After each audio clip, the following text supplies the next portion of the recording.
मेरे प्रिय भाइयों और बहनों, आप सबों को जय यीशु। आज 7वां दिन है। हम पवित्र आत्मा के बारे में गहराई से सीख रहे हैं। आज हम एक वचन सुनेंगे, इफिसियों के नाम संत पौलुस का पत्र अध्याय 1 के 13 और 14 वाक्य हम सुनेंगे।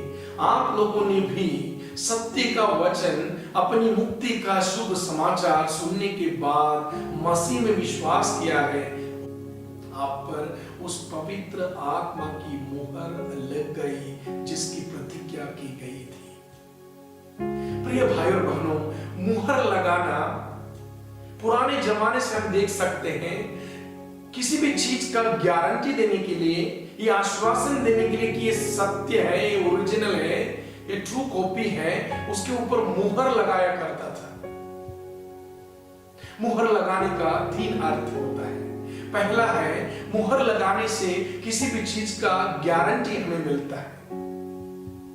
हम पढ़ सकते हैं रोमियो के नाम पत्र अध्याय 8 के 16 में यह बताया गया है, वह आत्मा स्वयं हमें आश्वासन देता है कि हम सचमुच परमेश्वर की संतान हैं। आत्मा स्वयं आश्वासन देता है, गारंटी देता है कि हम परमेश्वर की संतान हैं। मुहर लगाने से सबसे पहला अर्थ ये निकल गया कि हम सचमुच परमेश्वर का संतान हैं, और इसका गारंटी है पवित्र आत्मा का मुहर लगाना। मुहर लगाने से एक और अर्थ है कि मुहर लगाए जाने के बाद स्वामित्व बदलता है, स्वामित्व को दिखाता है। मतलब हमारे शरीर और आत्मा में किसका अधिकार है, इसको बताते हैं। जब पवित्र आत्मा का मुहर हम में लग जाता है तो हमारा स्वामित्व यीशु मसीह का बन जाता है। जैसा कि आप जानते हैं, कोई भी चीज, कोई भी वस्तु, कोई भी प्रॉपर्टी, जमीन जब हम खरीदते हैं, दाम चुकाते हैं, तो क्या होता है, उसका स्वामित्व खरीदने वाले के नाम से बन जाता है। कुरिन्थियों के नाम पत्र में संत पौलुस के पहले पत्र का अध्याय 6 19वां वचन में हम पढ़ते हैं, आपका अपने पर अधिकार नहीं है, क्योंकि आप लोग मूल्य देकर खरीद गए हैं। आप लोग मूल्य देकर खरीद गए लोग हैं। आपके ऊपर आपका अधिकार नहीं है। आपका अधिकार, आपके ऊपर जो स्वामित्व है, यीशु मसीह का बन गया है। मुहर लगाने का एक और अर्थ है, मुहर लगाने से उस डॉक्यूमेंट के ऊपर, उस चीज के ऊपर कोई भी प्रकार की छेड़छाड़ करना नहीं होता है। हेराफेरी नहीं कर सकते, क्योंकि कोई भी उसके ऊपर ऐसा छेड़छाड़ करेंगे तो पता चलता है कि ओरिजिनल में मुहर लग गया है।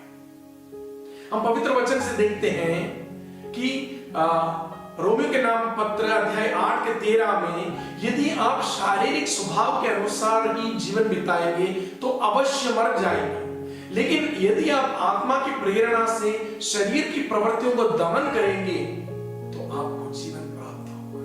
तो अनंत काल के जीवन प्राप्त करने के लिए पवित्र आत्मा का मुहर हम में लग गया है। मेरे प्रिय भाई और बहनों, आइए हम अपने जीवन के बारे में सोचें।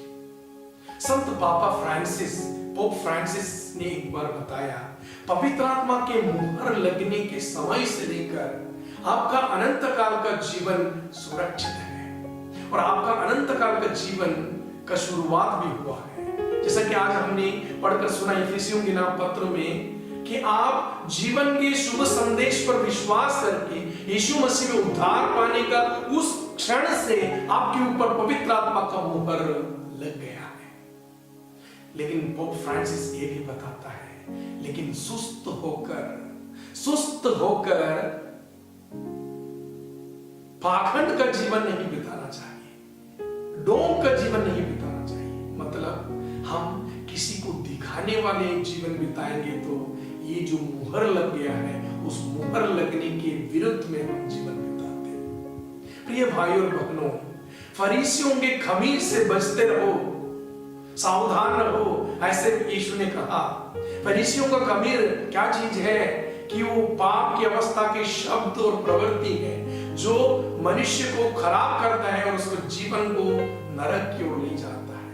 अगर हमारे ऊपर पवित्र आत्मा का मुहर लग गया है तो हम उस प्रकार की प्रवृत्तियों में लगे रहें, और हम उस उद्धार को अनंत काल तक सुरक्षित रखें और हम पहचाने कि पवित्र आत्मा का मुहर मुझ पर लग गया है, मेरा स्वामी तो यीशु मसीह का है और मैं उसे अनंत काल तक सुरक्षित रखूंगा।